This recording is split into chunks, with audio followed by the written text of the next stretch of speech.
You open your eyes in the morning. Light filters through your blinds. Motes of dust hang in the air as your nose is greeted by the familiar scent of your room.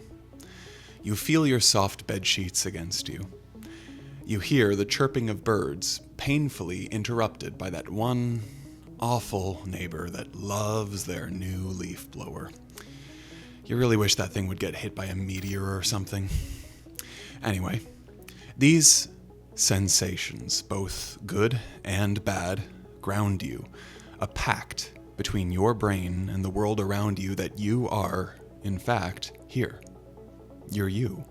You have the memories of you, your childhood, your friends, your struggles, your favorite songs, your high school embarrassments, and your future dreams. Your thoughts are the reflections of your observations of the world around you. But we also know that one, many, or even all of these sensations can be false. Hallucinations can cause any one of our senses to report feeling, hearing, or seeing something that isn't there. Cognitive diseases can make us forget memories that serve as core pillars of our personality, or even create new, fake memories that nonetheless feel real to us.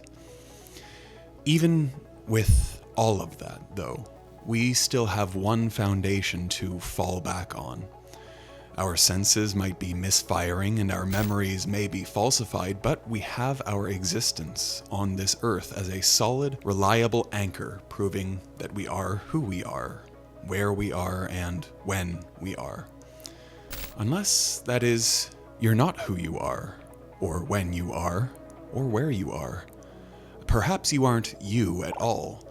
For all we know, you could just be a brain floating through high entropy space, assembled at random by the cosmic caprice of particles bouncing against each other in the void. Your memories and sensations could all be false, just quantum happenstance creating electrical signals in your mind.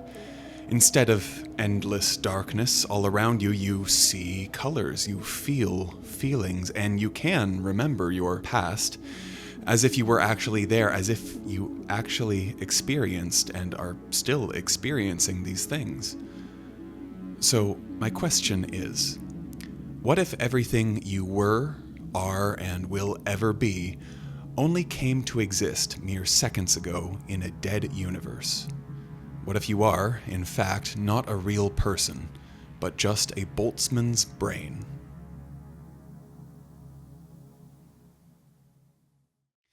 In the 19th century, the physicist Ludwig Boltzmann found himself stuck on a deceptively simple question.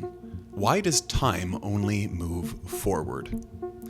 As far as we can tell, time flows in one direction, from past to future. The answer is deeply connected to a concept called entropy, which is essentially a measure of disorder.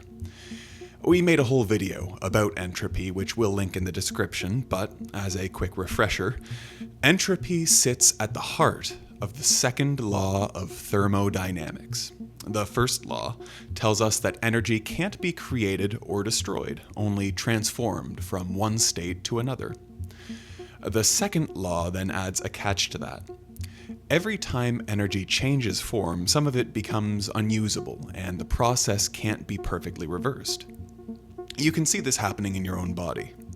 We take in food and convert it into energy through metabolism. Some of that energy powers everything we do, but a large portion of it is actually lost as heat. And heat always spreads out, moving from warmer areas to cooler ones. Entropy is the process behind this spreading out, the gradual evening of energy across space. In low entropy conditions, you get incredible complexity. Stars form, planets gather around those stars, atoms bind into molecules, molecules into proteins, proteins into RNA, and eventually into living cells. Over time, these layers of complexity stack up into something like us. Well, at least most of us. But in a high entropy system, everything falls apart. Energy is so spread out that there's no concentrated heat to drive motion, no gravity strong enough to pull matter together. Particles drift aimlessly, following paths set billions of years ago. As energy thins out, the universe cools towards absolute zero, a state where motion itself on an atomic level grinds to a halt. And what you're left with in this state is an endless dark expanse with no structure, no direction, no meaningful change. And without change, time itself loses meaning. There's no real difference between then and now. Sure, we can measure time using clocks or the motion of planets or any repeating cycle that we choose. But entropy is something deeper. Entropy is time in its rawest form. As the universe moves towards greater disorder, we can trace that movement and see time unfolding. If you wanted to get poetic, you could say that time is moving constantly towards its own irrelevance. But back to Boltzmann. Boltzmann asked a question. If the laws of physics are time-symmetric, meaning that they don't generally care for the direction of time, then why does entropy always increase in the direction that we call the future? And furthermore, why did we start in a low entropy state in the first place? Why didn't the universe start off at, say, high entropy?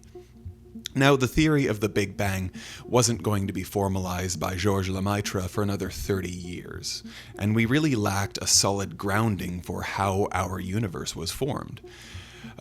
This was at the time that Boltzmann said this, by the way. So, Boltzmann proposed a radical idea. What if the universe is actually in a state of maximum entropy already? It's complete disorder, atomic anarchy. However, over a monumental, titanic time span, to the tune of 100 quindecillion years, a high entropy system will experience random fluctuations as atoms bounce against each other. Assuming the system doesn't ever come to an end, every possible combination of particles and packets of energy will eventually occur, including the sudden assembling of an entire grand matrix of galaxies, including one such galaxy that contains the pale blue dot that we call home. While you might not be real, what is real is that feeling you get when you're deep in the flow state, locked in on an important project and building something that you are genuinely excited about. And when you're in that zone, the last thing you want is your computer slowing down. That's why I use Clean My Mac, the sponsor of today's episode. I've actually been using Clean My Mac long before they offered to sponsor a video, because it's one of those apps that is just genuinely useful.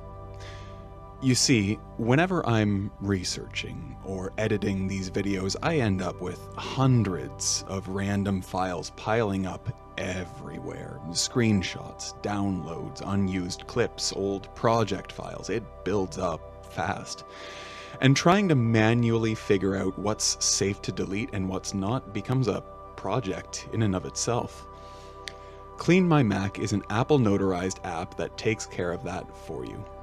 It intelligently finds things like system junk, broken downloads, old cache files, and duplicate footage that's just wasting space. And the nice thing is, you're always in control. Nothing gets deleted unless you approve it. So recently, I tried their cloud cleanup feature, which lets you connect services like iCloud, Google Drive, Dropbox, or OneDrive, and it cleans those up too. I ended up discovering years-old duplicate footage sitting in my cloud storage that I genuinely had no idea still existed. These are old exports, obsolete backups, duplicate project files, just mountains of junk, really. After clearing it out, I actually managed to reduce how much I was paying for cloud storage, which was really nice, obviously. And before you worry about privacy, all the scanning happens locally on your device, so your files and data stay private and secure.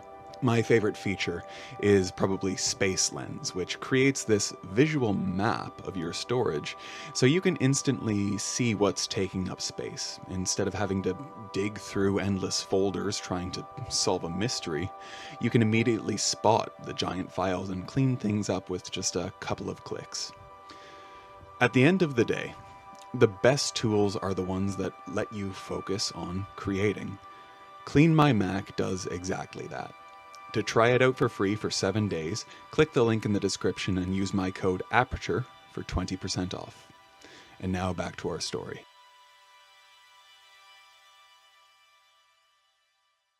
So, picture a box full of Scrabble tiles.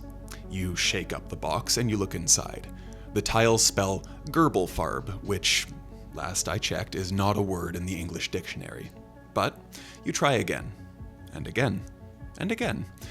Hey, maybe you get it on the second try, or maybe it takes 100 tries, 1,000,000 tries, but eventually, with enough time, you shake the box, you open it up, and you see that the tiles spell a real English word.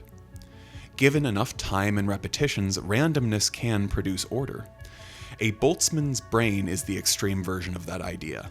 It is a fully formed, self-aware brain that appears out of random fluctuations, complete with false memories and a sense of reality, even though it was never actually born or it never actually evolved from anything. It didn't take long for other physicists to run the numbers and stumble upon something strange. In a universe that lasts forever, it's far more likely for a single brain to randomly form than for an entire universe full of observers to exist the way ours does.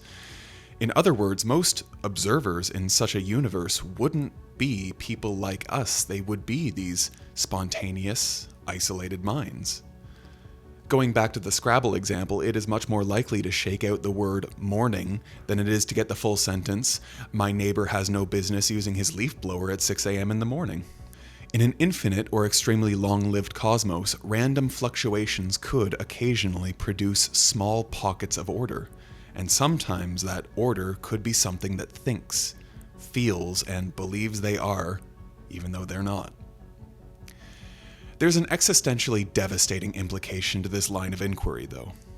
If order arising from a chaotic, high-entropy system over a large amount of time is more likely to create something as simple as a mind versus, say, our Earth in a solar system, in a galaxy, in a universe, then it's much more likely that you, all of what makes you you, everything that you see and feel, all of your memories, are just a brain, randomly created in a chaotic cosmic vacuum. Every neuron, every synapse, every electrochemical state appearing in just such a perfect way that it perfectly simulates being. So I want to ask you a question. If all of your memories and your senses were false, yet internally consistent, would being real even matter to you? What would a sense of self even mean when you're the only observer floating in a vast, empty universe? And your brain would feel, it would think, it would remember, and because it can remember, it can build identity. You would feel the grass underneath your feet. You would smell coffee in the morning. You would complain about your just terrible neighbors. But you would have no idea that none of it was real. You're just a space fart, lucky enough to have a sense of personhood. And if that's true, then every assumption you make about your reality is subject then to doubt. Your memories could be fabrications, a coincidental pattern etched into your very coincidental mind. You're an illusion convincing enough to fool even yourself. In a Boltzmann brain scenario, your thoughts are no longer a reliable indicator of reality. I do want to be clear that the odds that you are a Boltzmann's brain are astronomically, almost impossibly low. But the point isn't necessarily to prove that this is true, but to use this idea to ask ourselves questions about our personhood and our reality. To question if being real humans matters to us more than the feeling and experience of being real.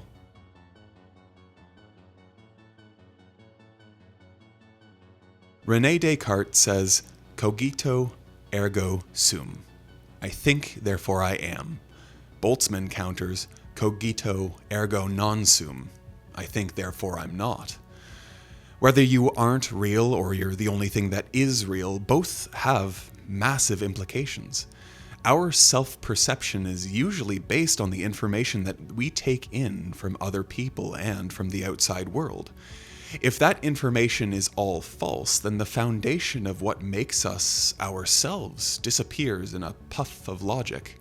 Not only does our personhood come under attack, but the way in which we observe and measure the world around us comes under fire as well.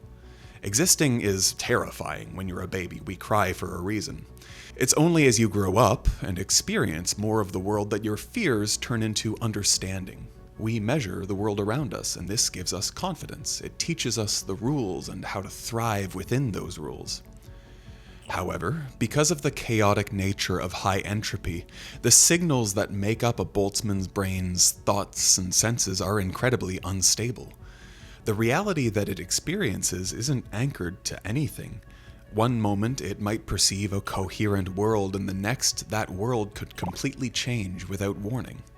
But there's an even bigger problem.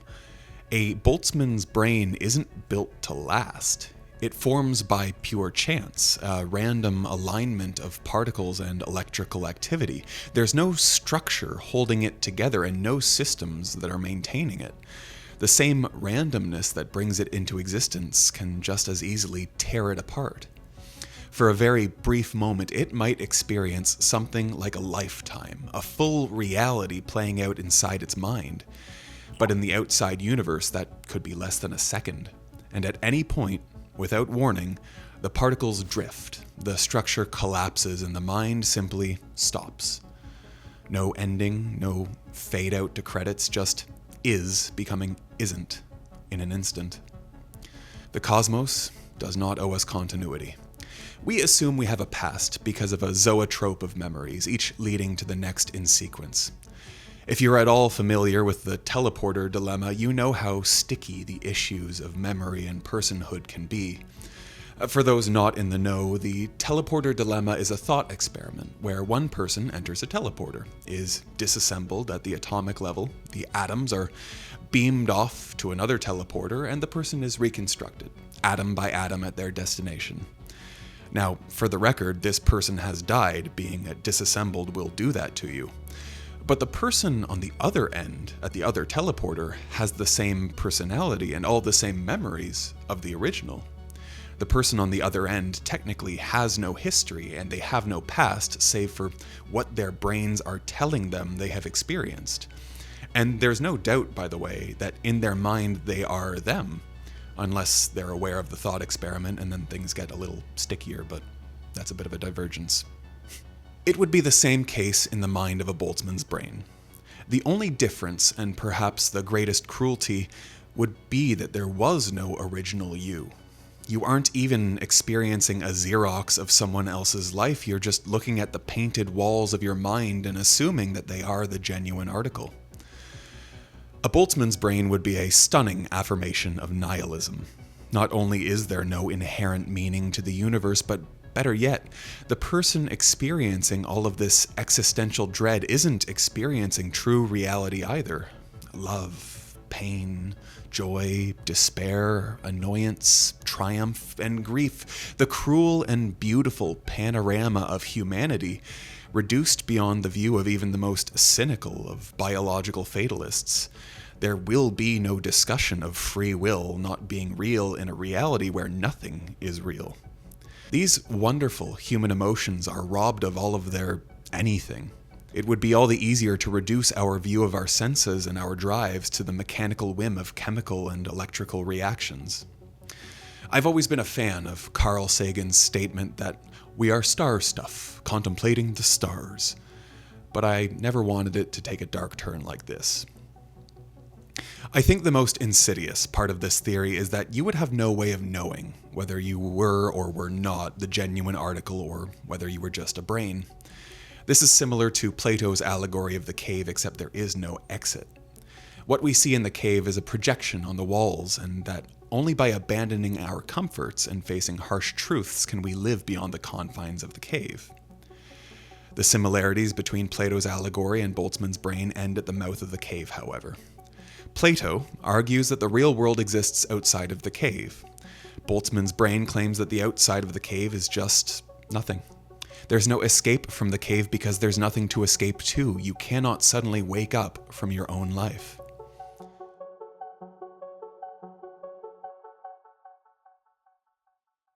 This all sounds terrifying, or maybe fascinating, or terrifyingly fascinating. By the way, for those asking why our video titles sometimes include the word terrifying, it's because you guys click it more. We always run thumbnail and title tests, and somehow that always wins. I guess we all love to be terrifyingly fascinated. Anyway, I digress. Like I said earlier, this isn't hard science, and I don't want you to think that it is. In fact, the more critically you think about this theory, the more the cracks begin to show in the logic of the whole operation. These inconsistencies can add up enough to take the Boltzmann's brain theory from a mathematical horror story to, well, an interesting thought experiment at best, or a warning flag for bad science at worst. The first and most glaring logical issue here is the method in which the theory itself was formed and is observed. For clarity, the theory posits that you have more chance of being one of these Boltzmann's brains than you do have a chance of being an observer that evolved naturally from a highly ordered system like our current observable universe. But if we are mathematically more likely to be one of these brains, then our observation of the rules of the universe are also just byproducts of a hallucination, which means that the very foundation of the theory just sort of crumbles to dust. In short and very simple terms, Boltzmann's brain kind of disproves itself. Hitchin's razor is a rule and grounds for rejecting certain claims of knowledge. The phrasing of the rule is, what can be asserted without evidence can also be dismissed without evidence. In the reality posited by proponents of Boltzmann's brain theory, it would be impossible to present evidence in favor of the theory, as the reality that the brain observes would be immaterial and entirely subjective. If there was any other theory that provided a basis for a phenomenon and then explained how the phenomenon invalidates the basis, it would be thrown out on the grounds that it's a paradox, and empirical science hates paradox. Boltzmann's brain is no different. Not to mention that the theory fundamentally fails the unspoken axiom of science, the most sacrosanct ruling in scientific discourse, the silly test. I'm kidding, there is no formalized silly test. But some scientists and philosophers dismiss Boltzmann's brain theory because it's just ridiculous. Seth Lloyd, a quantum information scientist at MIT, is quoted on Boltzmann's brain theory. Quote, "They fail the Monty Python test. Stop that, it's too silly." From 50,000 miles up, it is a theory about a brain that all at once calls into question everything about our nature and the world around us, but also tears itself down in the same stroke. It's too sensationalist and not nearly rational enough for some. There's also no accounting for why our reality, as ordered and mathematically complex as it is, appears that way when there would be no logical basis for the formation of these systems in a mind that is imagining everything around it. Should a mind like this exist, there would be no onus and no driving force behind it experiencing a reality based on such well-ordered rules. The brain wouldn't be limited by any formal logic, and so could imagine a red world under a pink sky where water flows upwards into an infinite hole in the sky, that sort of thing.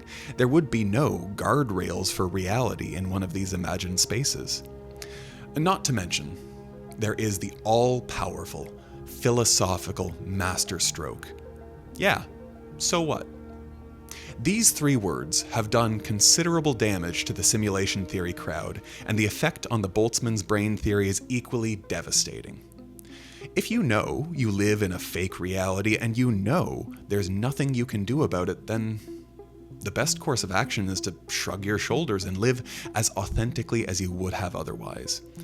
Even if the truth of the universe is that you are just a wisp of thought in an eternal plane of high entropy, the truth of your existence, real or false, is what you observe.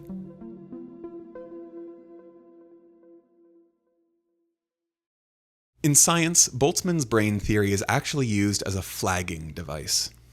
Any cosmological theory that leads to a higher likelihood of one of these brains existing than a regular observer is dismissed on the grounds that the theory is therefore self-defeating.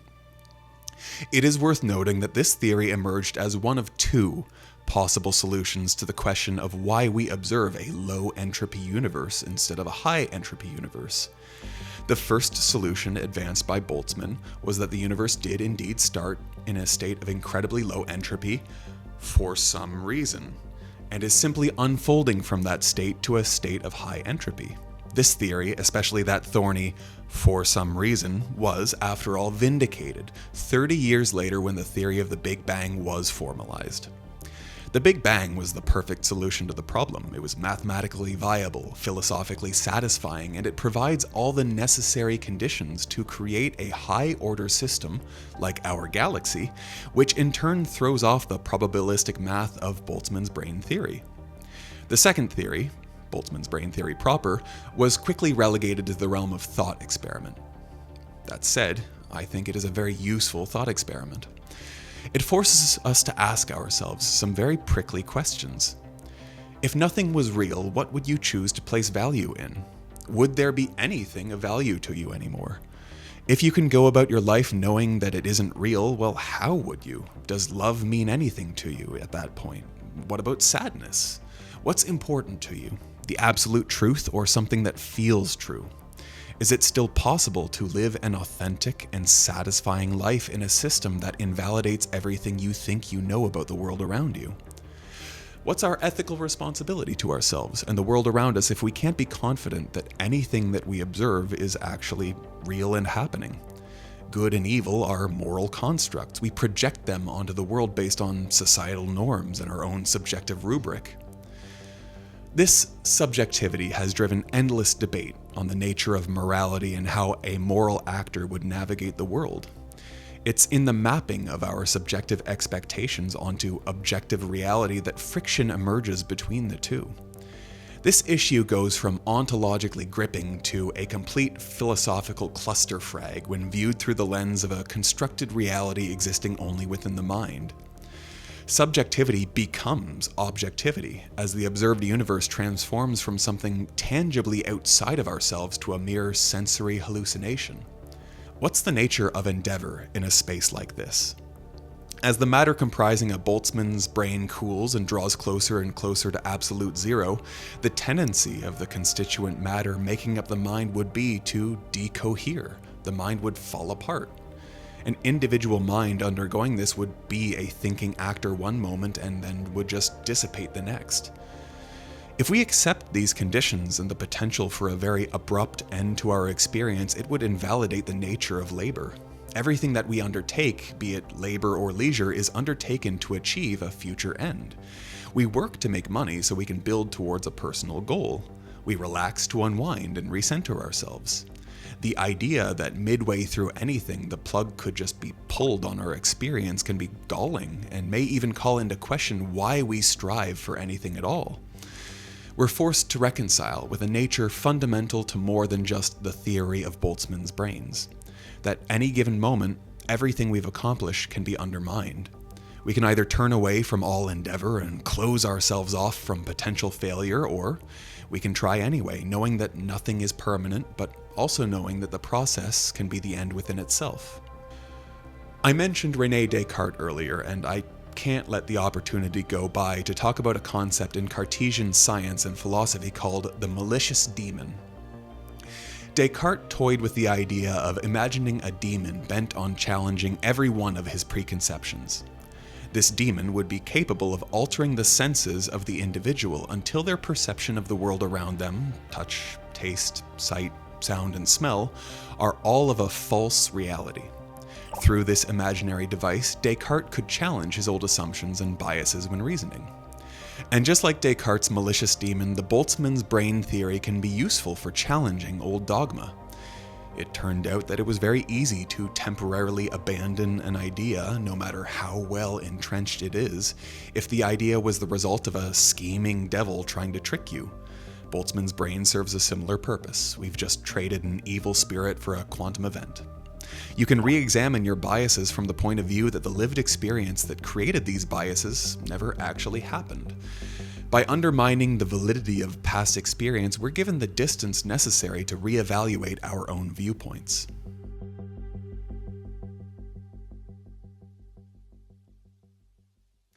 But, after all that, I think we can take some of the implications of the theory and push this even further. The state described by Boltzmann, the state of maximum or near maximum entropy, is a state predicted in the theory of the heat death of the universe which, if correct, is the final state of the universe that we inhabit. An entropically high universe would be barren, lifeless, meaningless, and timeless. An unobserved hell of physics incapable of supporting anything resembling an observer, a play without an audience. In a cosmos, described by Willem de Sitter, a cosmos driven to expand faster and faster by the cosmological constant would eventually become the perfect ground for the state of the universe that Boltzmann's brain requires to function.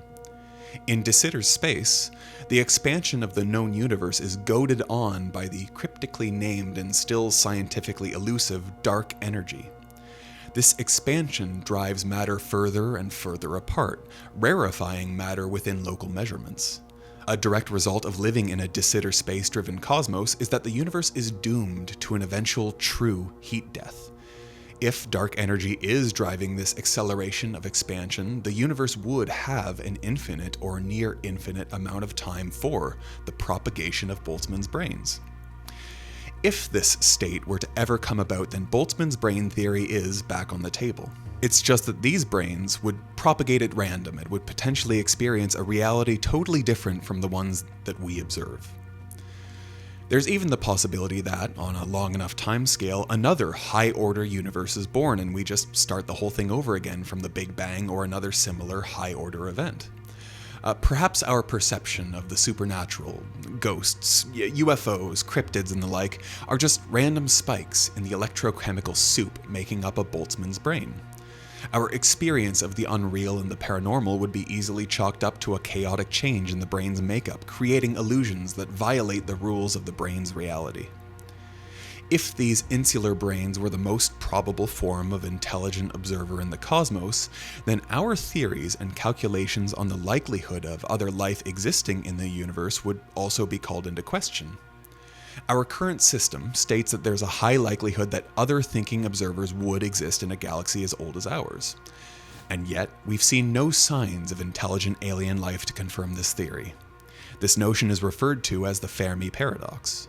But in a universe that allows for the creation of Boltzmann's brains and probabilistic conditions that make these brains more likely than a high-order cosmos, then the reason for us not making contact with these other races is quite literally inside of our own heads.